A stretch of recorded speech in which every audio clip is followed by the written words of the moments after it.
Hey everybody, my name is Nix Marakuma. I am the owner and host of Dark Minds and Butterflies, which is what this video is going to be about. So hi, welcome to Dark Minds and Butterflies, where we talk about life's good, bad, and ugly, theories, ideas, beliefs, and more. We touch touchy topics such as politics. I'm about to say political.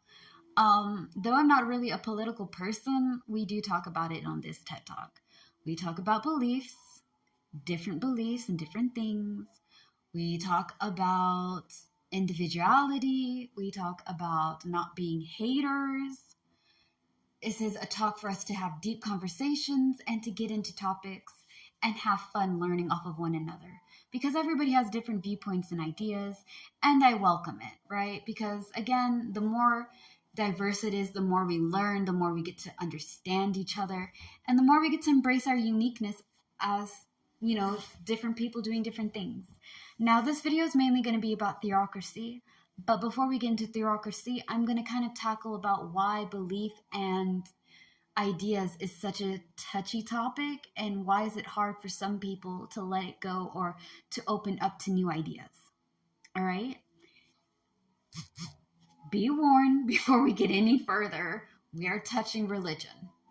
We are talking about, a little on sexuality. Yeah, we're talking also about political viewpoints. We are touching the holy trinity of all nuclear conversations, like the holy trinities of conversations you don't really want to get into, and marriage. But marriage will probably be somewhere later on, and most likely not be in episode 6 for this, TED Talk. Anyways, you've been warned. If it's a touchy topic, if you're not very comfortable with these kinds of things, amen, there's no shame in it. This video is not for you. Don't feel bad. I have plenty of other videos that are not so touchy, that have other theories and things that you may actually like, right? So don't feel bad if this is something you can't listen to. It's all right.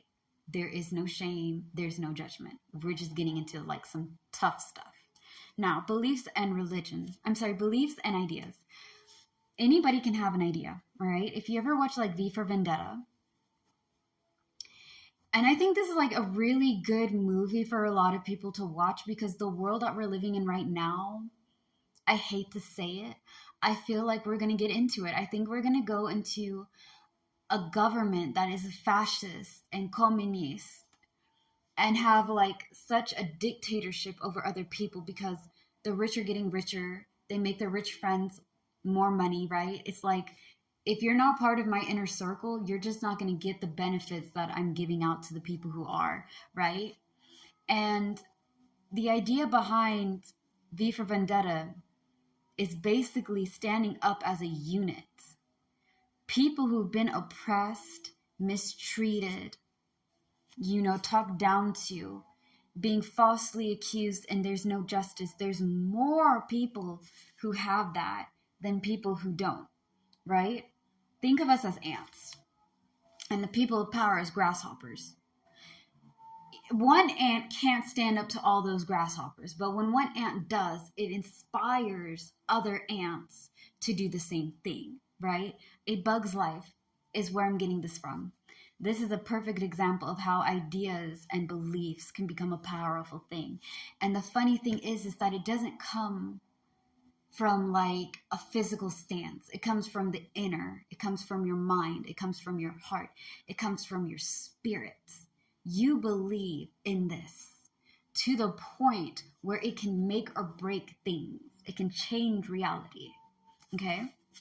Now, I'm going to say some crazy things, but once you stop to think about it, you'll understand that I'm telling you the truth. Ideas come from the mind. And when it is felt and believed, it can become powerful. A lot of times when I'm doing my card readings and I pull out the Seven of Hearts, which is daydreaming and wishfully thinking, I always tell you guys, you can do anything you put your mind to. Human beings are, I think, the only creatures, or maybe just a few, that can make beautiful things. Beautiful things. Like, here's the thing, we can solve world hunger if we really wanted to. We can solve homelessness. World hunger would be easy because you could just grow plants on the side of the road, on the streets. It'd be access and accessible for people who don't have food to pick from it and to take it, right? And it'd be something that a community can take care of because you're watering them every day. You're giving them, you're helping them grow, right? It's agriculture, and it also makes the streets look pretty.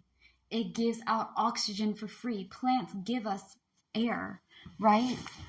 Through oxygen and carbonation and things of that nature. I'm not good at science, but like, you get the gist, right? Instead of going over there trying to find expensive ways to solve it, we could be planting things. This is an idea. This can be a belief. The idea of having a world that's a better world, a perfect world, that's where I think we mess up on. We're trying to make everything perfect, but we live in an imperfect world. I don't know if the world can ever be perfect, because if the world can be perfect, doesn't that mean people themselves can be perfect too? And in that idea, isn't that contradictory? Because that means an actual person, I could, or you could, or any of us could actually be the perfect person. Perfect people don't exist, so why would a perfect world exist? However, I think we mistake perfection for healthy. And I think instead of a perfect world, we really want, in reality, a healthy world. We want to be our healthy versions of ourselves. Like with Mirakumi Healing, I tell you guys that I'm not going to help you be a perfect person because perfection is a lie. It's an illusion. Nobody understands how much times people have worked behind the door, behind the screen, practicing till they honed into that skill, into that talent, into that routine, into that structure to make it very perfect and precise. It takes work. Now, I'm not saying a person can't be perfect. I'm just saying that it's a hard thing to reach. And I'd rather be a healthy person than a perfect person. That's just me. Just like some of you guys may feel like, hey, that's a cute thought, but healthy is not as good as being perfect. Do you feel me? Like, if I'm perfect, then there's no reason to be healthy because I already got everything. So you see how ideas can be similar, yet different. And you also see how if you believe in something really, truly, with every fiber being in your body, you can make it into a reality. People believe in good things, and sometimes people have good intentions, but after a while, the intentions get murky. Okay, Amon went over there and messed up because he wanted equality, but he used equality and turned it into communism, with one person having control of a whole group of people and persecuting and oppressing the people who don't reach that idea, right? In this case, the benders, the government, the people of power. Now, with Turnerlock, it was all about tradition, right? Being reconnected to the spiritual world and the physical plane and having it welcome back, taking it back to how it used to be, where we could learn off of the spirits and other beings, right? And being more religiously stable.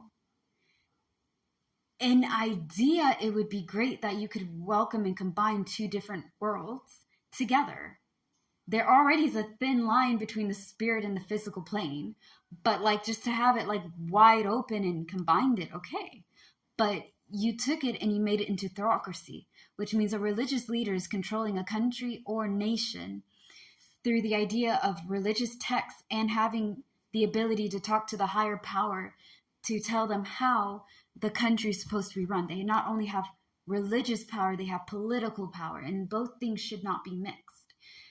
With Zahir, it was freedom turned into anarchy. With Kavira, it was unity with her nation that turned into fascism.